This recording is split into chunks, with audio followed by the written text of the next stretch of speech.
여러분 안녕하십니까? 뉴스룸을 시작하겠습니다. 서울 신림동 공원에서 사건을 벌인 피의자 최윤종이 구속됐습니다. 저희 JTBC는 어제 오후 사건의 피해자가 끝내 숨지고 최윤종이 밤사이 구속된 데다 강력범죄 예방 효과 등을 고려해서 피의자 30살 최윤종의 이름을 공개합니다. 어제 결국 세상을 등진 피해자는 초등학교 교사로 방학임에도 출근을 하다 끔찍한 사건의 희생자가 됐습니다. 첫 소식 여도현 기자입니다. 강간 상해 혐의로 최윤종의 구속 필요성을 심사한 법원은 피해자의 사망까지 감안해 범죄의 중대성이 크다며 구속영장을 발부했습니다. 경찰도 최윤종에 대한 혐의를 강간 살인으로 변경했습니다. 성폭행을 하려다 사망까지 이르게 한 게 아니라 미리 구매한 범행 도구로 의식을 잃을 정도로 폭행한 만큼 애초에 살인 의도가 있었다고 보는 겁니다. 상해 고의였는데 우연히 살인까지 된 게 아니라 처음부터 그 정도로 폭행을 심하게 했으니까 이틀적이라도 살인의 고의가 있다고 본 거고, 구호 조치 안 하고 피 많이 흘리고 있는데 가버리는 것도 부작위에 의한 살인죄일 것 같아요. 최소 징역 10년 이상에서 최대 무기징역까지 가능한 강간 상해와 달리 강간 살인죄가 인정된다면 최윤종은 최소 무기징역, 최대 사형까지 처벌받게 됩니다. 유족은 초등학교 교사이던 피해자가 방학인데도 학교 연수 일정 때문에 일찍 서울로 올라간 모습이 마지막이었다고 말했습니다. 동료 교사들도 범행이 일어난 날은 학교 연수가 있어 출근하던 길이라고 설명했습니다. 평소 성실에 맡은 일을 1시간씩 미리 가서 준비하던 동료라며 그날도 연수 때문에 출근한 것이라며 눈물을 보였습니다. 경찰은 피해자 시신을 부검해 폭행과 살인의 인과관계를 확인할 예정입니다. JTBC 여도현입니다. 무차별 흉기 난동 사건이 잇따르면서 검경도 관련 범죄에 대해서 엄중히 대응하고 있습니다. 사흘 전 서울대학로에서 흉기를 들고 괴성을 지른 60대 남성은 어젯밤 구속 수감됐고 서울 지하철 역내에서 날카로운 도구를 휘두른 남성에게도 경찰은 구속영장을 신청했습니다. 송승환 기자입니다. 지난 17일 밤 9시 25분 60대 남성이 손에 흉기를 쥐고 집 밖으로 나갑니다. 집 주변 골목을 나서자 지나가던 사람들이 놀라 뒷걸음질 칩니다. 신고를 받고 출동한 경찰이 CCTV를 역추적해 집에 있던 이 남성을 체포했습니다. 이 남성은 누군가를 직접 위협하거나 해치진 않았지만 경찰은 경범죄가 아닌 특수협박죄를 적용해 구속영장을 신청했습니다. 어제 법원은 이 남성이 재범 위험과 도망갈 우려가 있으며 범죄 중대성도 인정된다며 구속영장을 발부했습니다. 피해자가 없지만 흉기를 들고 거리에 나간 것만으로도 구속수사가 필요한 중대한 범죄라고 판단한 겁니다. 어제 낮 12시 반쯤 서울 합정역에서도 흉기를 휘두른 50대 남성이 경찰에 체포됐습니다.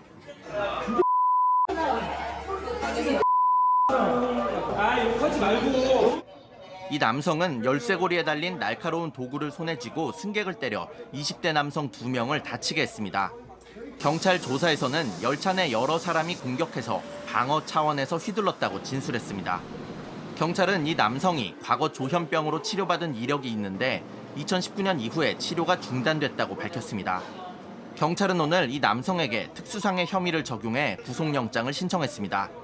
JTBC 송승환입니다. 지난주 철근이 빠진 LH 아파트가 공개된 뒤에도 LH의 설계 감리 입찰을 또 전관업체들이 싹쓸이했다는 소식을 전해드렸습니다. LH가 오늘 해당 업체들의 계약을 모두 취소한다고 밝혔지만 시민들의 불안은 여전합니다. 정아람 기자입니다. 대대적인 변화가 불가피하고 이제 더 이상 이것을 미룰 수 없는 시점이라는 저희들의 분명한 입장의 표명이 있었음에도 불구하고 그대로 전관이 취업해 있는 업체들이 통과가 되는 그런 일들이 있게 되었습니다. 지난달 31일 철근 빠진 LH 아파트 명단이 공개된 뒤에도 LH 전관업체가 LH에서 따낸 일감은 모두 11건, 648억 원 규모입니다. LH는 해당 용역을 취소하겠다고 밝혔습니다. 전관 재직이 확인된 용역, 좀 전 보고드린 설계 공모 10건, 그리고 감리 용역 1건은 심사 선정을 취소할 계획입니다. 입찰이나 심사가 진행 중인 용역 23건도 전면 중단하기로 했습니다. 앞으로 용역업체를 뽑을 때는 퇴직자 명단을 반드시 제출하도록 하고 전관이 없는 업체는 가점을 주는 방안도 시행한다고 밝혔습니다. 하지만 시민들 불만은 여전합니다. 그러니까 신뢰감은 아예 그냥 바닥으로 떨어졌다고 보면 되죠. 아무리 그 공사에서 이렇게 하는 사업이라고 해도 오히려 더 튼튼하게 잘 줘야죠. 그게 사실 불감증이라고 봐요. 왜냐면 아니란 생각을 했다가 사고가 나는 거잖아요. 철근 빠진 아파트 입주 예정자들의 계약 해지도 늘고 있습니다. 지난달 31일부터 이달 17일까지 철근 누락단지 20곳에서 계약 해지 신청이 47건 접수됐습니다. LH는 철근 누락 문제가 제기된 아파트 입주민과 입주 예정자에 대해 보상 방안을 검토하고 있다고 밝혔습니다. JTBC 정아람입니다. 세계 잼버리 대회의 문제는 더위와 위생뿐만이 아니라 의료진도 턱없이 부족했던 겁니다. 그런데 불과 대회 개최를 2달 앞두고도 필요 인력이 60%밖에 확보하지 못했을 뿐만 아니라 제대로 된 논의 없이 지원 인력이 올 거라는 희망 섞인 얘기로 회의를 끝냈습니다. 김한수 기자가 취재했습니다. 잼버리 조직위원회가 만든 회의 문건입니다. 대회를 불과 2달 앞뒀을 때입니다. 필요한 의료 인력이 182명이라고 돼 있습니다. 이 가운데 확보된 건 110명, 60%라고 적혀 있습니다. 이보다 한 달 전에 만들어진 문건에는 필요 인력을 109명으로 잡았습니다. 한 달 만에 73명이 늘어난 겁니다. 의료진이 얼마나 필요할지 제대로 된 예측도 확보도 안 된 겁니다. 비슷한 시기에 있었던 회의에선 침수 대책 책임을 서로 떠넘기느라 의료 문제는 달랑 1분만 얘기했습니다. 확보한 의료진 숫자와 목표치를 단순 보고하는 수준이었습니다. 장관님, 이제 최소 인력은 한 140명 정도 하는데 여러 가지 교대라든가 사고 인력 감안해서 130%를 잡아서 현재 한 72명 정도가 부족한데. 그리고는 대책 대신 희망 섞인 얘기를 내놓습니다. 해외에서 오는 의료 인력과 국내 이런 지원 인력을 합하면 당초 우려했던 그런 상황은 많이 해소될 것으로 전망을 하고 있습니다. 보고를 받은 김현숙 장관도 아무 지시 없이 다른 주제로 넘어갔습니다. 네, 그다음에 좀 전에 제가 전북도에 이렇게 잼버리 대회가 시작됐고 하루 만에 의료진 9명이 급하게 투입됐지만 쏟아지는 환자들을 제때 치료하긴 역부족이었습니다. JTBC 김한수입니다. 한미연합 군사연습을 앞두고 북한의 해킹 조직인 김숙희가 잇따라 사이버 공격을 시도한 정황이 포착됐습니다. 연말정산을 위장한 메일에 악성 코드를 심어 한미연합 연습 전투 모의실 직원들에게 뿌린 겁니다. 정재윤 기자입니다. 한미 연합연습 전투 모의실에 파견된 월게임 운영업체 직원이 올 2월 담당 세무법인으로부터 받은 이메일입니다. 연말정산 자료를 정리하던 중 오류가 생겼다며 이메일에 첨부된 파일을 다운로드하라고 돼 있습니다. 또 다른 이메일엔 염두라는 표현이 북한식 어휘인 염두로 쓰여 있습니다. 경찰청은 북한 해킹 조직인 김숙희가 보낸 악성 이메일로 파악했습니다. 김숙희는 지난해 4월부터 올 2월까지 한미 연합연습에 파견된 국내 월게임 운용업체에 악성 이메일을 지속적으로 발송한 걸로 드러났습니다.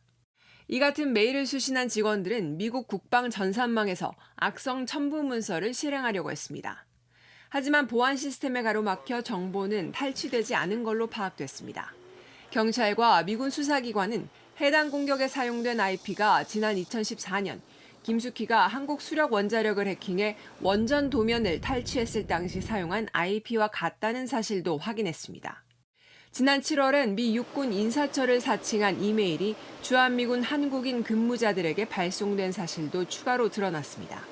내일부터 시작되는 한미연합 군사연습, 을지자유의 방패를 앞두고 북한의 사이버 공격이 더 거세지고 있는 겁니다. 경찰은 미군 수사기관과 공조 수사를 진행 중입니다. JTBC 정재윤입니다. 만 10살에 서울과학고에 입학했던 백강현 군이 1년도 안 돼 학교를 자퇴한 것으로 알려졌습니다.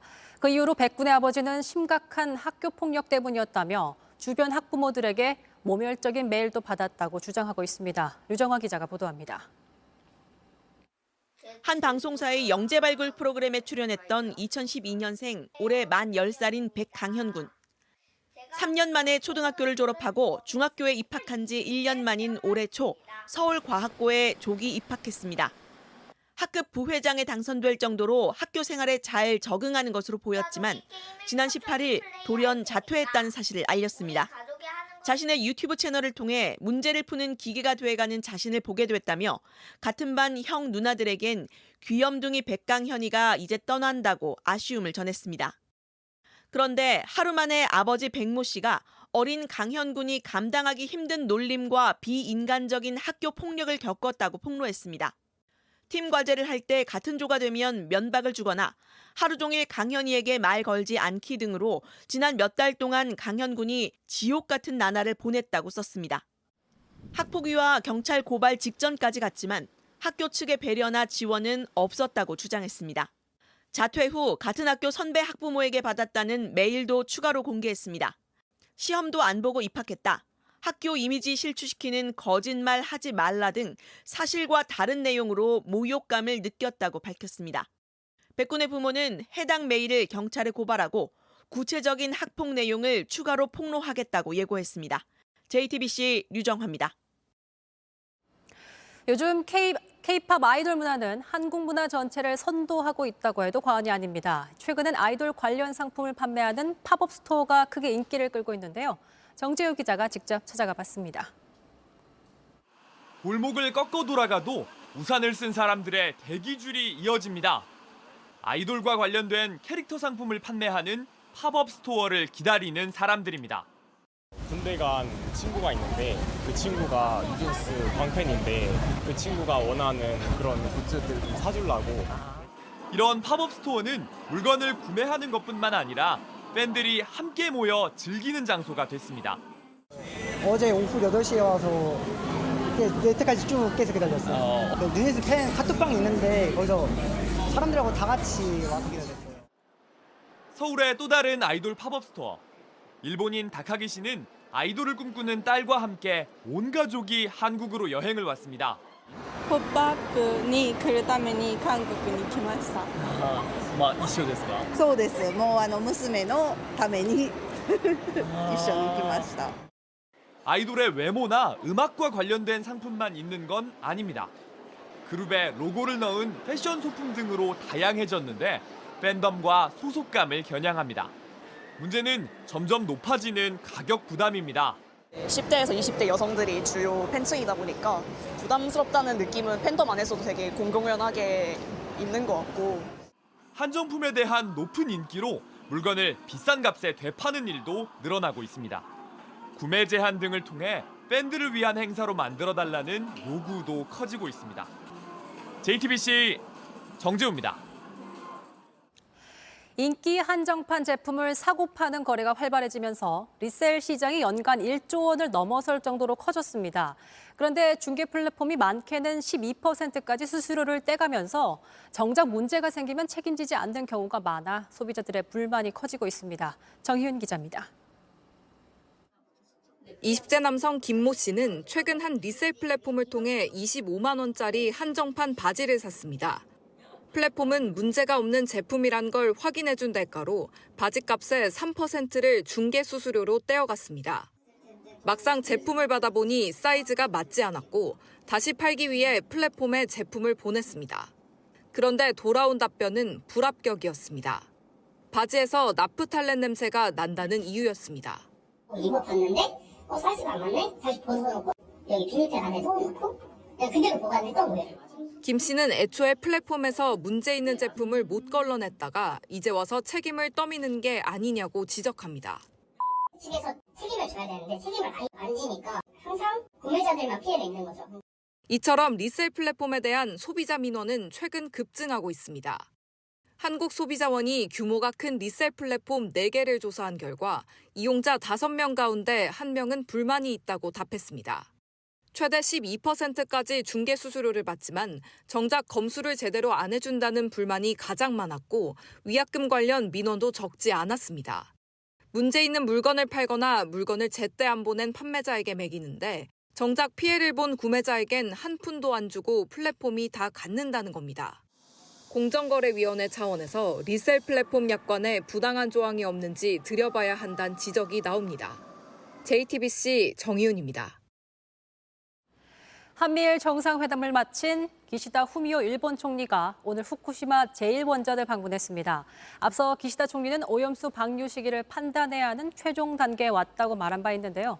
일본 언론에 따르면 이르면 다가오는 화요일 일본 정부가 오염수 방류 일정을 확정해 발표할 것으로 보입니다. 도쿄에서 김현예 특파원입니다. 어젯밤 미국에서 돌아온 일본 기시다 총리가 오늘 오전 총리 관저를 떠나 후쿠시마 제1원전으로 향했습니다. 오염수 방류 시기 결정을 앞두고 직접 최종 점검에 나선 겁니다. 알프스処理水の海洋放出にあたっての安全性確保の取り組みが緊張感を持って行われていることについて直接報告を受けました。 다액종 제거 설비인 알프스 등 오염수 방류 시설을 돌아본 기시다 총리는 방류 시기에 대한 질문엔 즉답을 피했습니다. 하지만 관계자들의 이해 없인 방류하지 않겠다는 약속을 의식한 듯 오염수 방류를 반대하고 있는 어민들을 만날 의사를 밝혔습니다. 漁業者の方々には早ければ明日にもお目にかかりたいと。 한번 방류를 하기 시작하면 원전의 폐로까지 장기간 오염수 방류가 이루어지기 때문에 직접 만나 설득하겠다는 겁니다. 일본 언론들은 이르면 오는 화요일인 22일 일본 정부가 구체적인 방류 일정을 결정할 걸로 보고 있습니다. 곧 오염수 방류 시기가 결정되면 도쿄전력은 오염수를 바닷물에 섞어 원전에서 1km 떨어진 곳에서 앞으로 수십 년간 오염수를 흘려보낼 예정입니다. 도쿄에서 JTBC 김현희입니다. 하와이 산불로 인한 사망자가 114명으로 늘었습니다. 하지만 실종자가 1,000명이 넘는 상황이라 사망자 수는 더 늘어날 것으로 보이는데요. 그런가 하면 캐나다 서부에선 또 다른 대형 산불로 비상사태가 선포됐습니다. 워싱턴 김필규 특파원입니다. 하와이 마우이 섬 당국은 이번 산불로 인한 희생자가 114명이 됐다고 밝혔습니다. 연방재난관리청에 따르면 최대 1,300명이 여전히 실종 상태입니다. Already completed searching more than 60% of the disaster area. The number of lives we have lost has climbed to over 100, and we expect it to increase each day as we continue our search. 더 큰 문제는 신원 확인입니다. 자동차까지 녹인 거센 불길은 시신도 심하게 훼손했습니다. 국방부에선 실종자 확인 전담 부서를 파견하고 민간 DNA 검사 업체도 동원됐습니다. 하지만 지금까지 신원이 확인된 사망자는 9명에 불과합니다. 전문가들은 화염 속에서 숨진 경우 영원히 발견되지 않을 수도 있다고 봤습니다. 캐나다 서부에서도 산불이 급속도로 퍼지고 있습니다. 이미 남한 면적보다 큰 14만 제곱킬로미터가 불에 탔고 불을 끄던 소방관 4명이 목숨을 잃었습니다. 브리티시 컬럼비아주는 비상사태를 선포했고 주민 3만 5천 명의 대피를 명령했습니다. I know it's difficult to be out. And I know that because the majority of my staff, including me and my family, are also evacuated. So we're all in this together. 주 소방 당국은 심하게 건조한 데다 강풍까지 불고 있어 상황은 더 어려워질 거라고 봤습니다. 워싱턴에서 JTBC 김필규입니다. 기후변화로 바닷물이 해마다 뜨거워지면서 올해도 어김없이 양식장에서 물고기가 때로 죽어가고 있습니다. 정부가 28도 이상의 고수온에서 오히려 더 잘 자라는 어종을 이미 개발했지만 정작 어민들이 양식에 나서지 못하고 있는데요. 그 이유가 뭘까요? 조육신 기자가 현장 취재했습니다. 고수온 주의보가 내려진 여수 앞바다. 양식 어민은 혹시나 집단 폐사가 발생할까 속이 타들어갑니다. 수시로 산소를 공급해주고 먹이량도 줄였지만 떨어질 줄 모르는 바닷물 온도에 답답하기만 합니다. 지금 28.2도, 29도 가까이 올라가네요. 여론이 댓글이 거기 관리 잘해야 된다니까. 기후변화로 해마다 반복되는 고수온 걱정에 양식 어종을 바꿀까 고민도 했습니다. 실제로 지난해엔 대안 어종을 찾아 직접 키웠습니다. 한 달에 200g이 컸어요. 200g이 컸다 그러면은 엄청나게 수온이 좋고 폐사된 거는 1000마리에 한 마리 있었어. 정확하게. 국립수산과학원 남해수산연구소가 고수온 대응 어종으로 개발한 양식 바리들입니다. 아열대역에 서식하는 대왕바리와 기존의 남해안에 살고 있던 바리류를 교잡해 대왕 자바리와 대왕 북바리를 만들었습니다. 교잡 바리루드는 25도에서 32도 사이가 최적 사육수온입니다. 28도 이상 고수온에서 되레 더 잘 자랍니다. 생장 속도도 빨라 5개월이면 출하가 가능합니다. 육상은 물론 해상 가두리에서도 성공적으로 양식 시험을 마쳤습니다. 더욱이 바리류는 우리나라에서 고급 어종으로 통합니다. 자바리는 제주 사투리로 다금바리로도 불립니다. 양식 어민 입장에선 욕심이 나는 어종입니다. 다만 문제는 높은 치어 가격입니다. 겁내 소득이 큰 걸로 생각하는데 취업비가 너무 비싸. 팔 때 인건비 들어가지 사료비 들어가지 뭐 별로 경쟁력이 없다고 말이지. 치어를 싸게 공급하려면 추가 연구가 필요하지만 3년의 개발 시한이 모두 끝난 상황입니다. 종자의 대량 생산 기술 개발이랄지 또한 육상 수조에서의 중간 양성 기술 이러한 연구를 추가적으로 보완해야 될 필요가 있다고. 이렇다 보니 어렵게 개발한 고수온 적합 어종들이 지금도 연구소 수조 앞만 맴돌고 있습니다. 어민들 사이에선 예산을 좀 더 투입해 빨라지는 고수온화에 대응해야 한다는 목소리가 큽니다. JTBC 조익신입니다.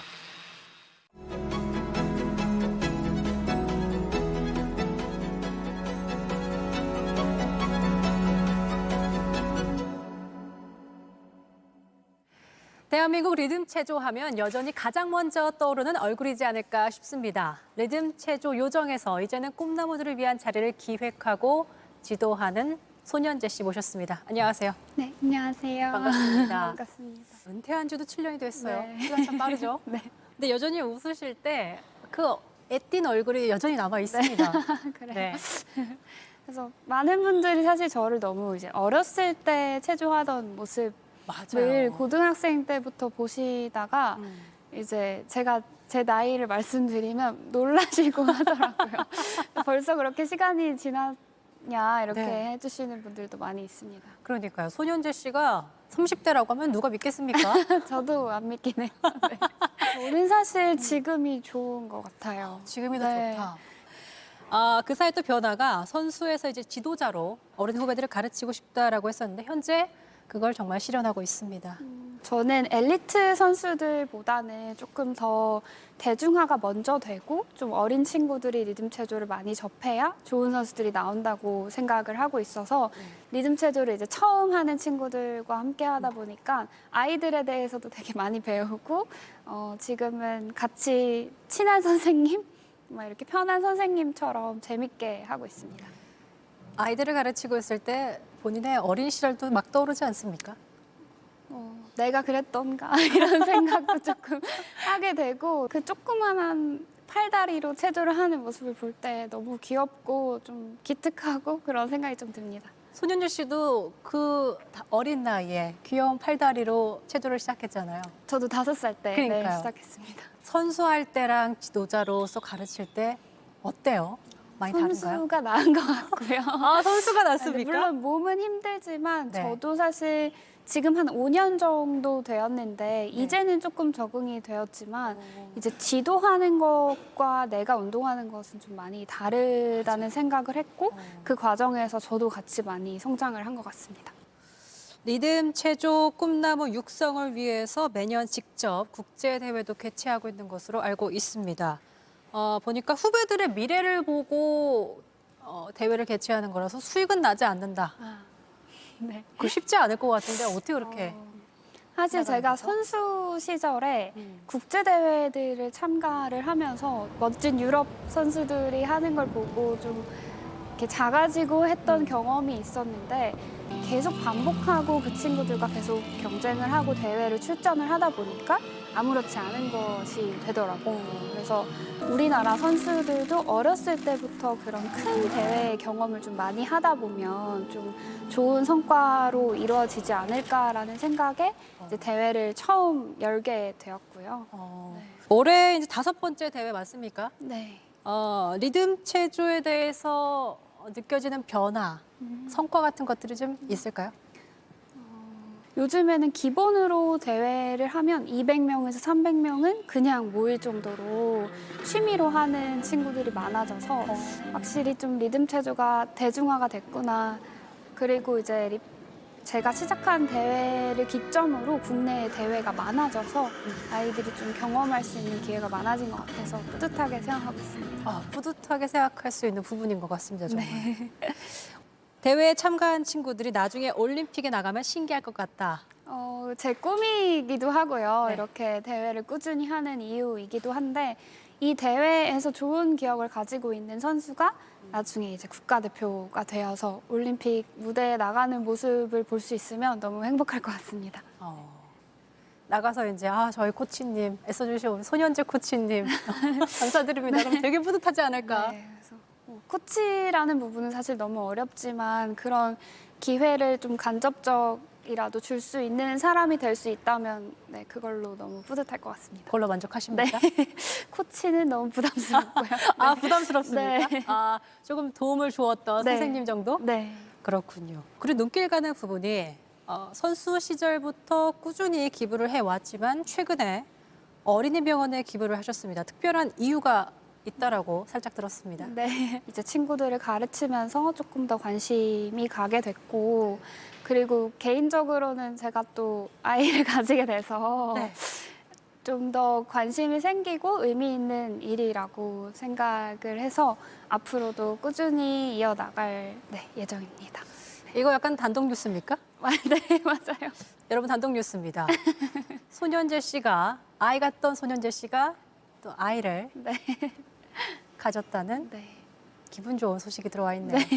축하드립니다. 감사합니다. 네. 많은 분들이 이제 결혼한 걸로도 놀라셨는데 그러니까요. 네. 조금 많이 놀라시지 않을까라는 생각을 하는데 저는 너무 그 어느 때보다도 그래서 행복한 시간들을 보내고 있고요. 그러니까요. 네, 저도 앞으로도 조금 의미 있는 활동을 많이 하고 싶습니다.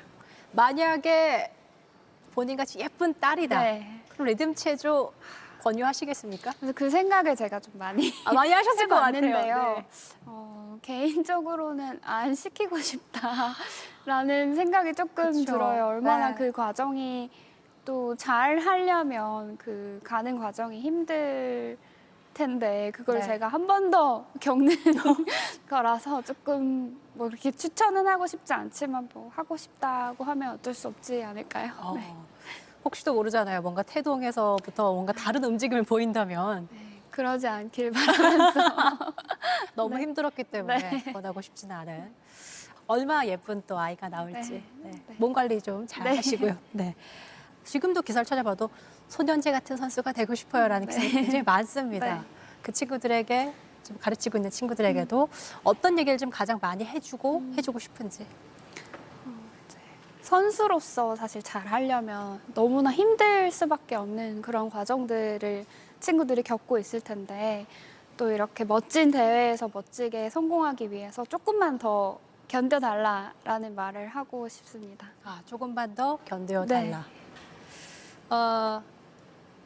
지금도 물론 지도자로서 많은 자리를 기획하시고 또 양성을 하지만 손현재 씨의 또 개인적인 바람은 또 뭐가 있을까요? 계획들? 저는 이런 대회나 또 리듬체조 대중화를 위해서 활동하는 부분들이 어려운 일이고 조금 오래 걸리는 일이라고 생각을 해서 저의 평생 숙제라고 생각을 하고 조금 길게 오래오래 열심히 하고 싶습니다. 아까 했던 말이 본인에게 하는 말과 좀 맞닿아 있지 않을까 싶어요. 조금만 더 버티고 대중화에 힘쓰자. 네, 맞아요. 그렇군요. 오늘 기분 좋은 단독 소식 축하드리고 네. 앞으로의 활동 또 기대하고 지켜보겠습니다. 인터뷰 고맙습니다. 감사합니다.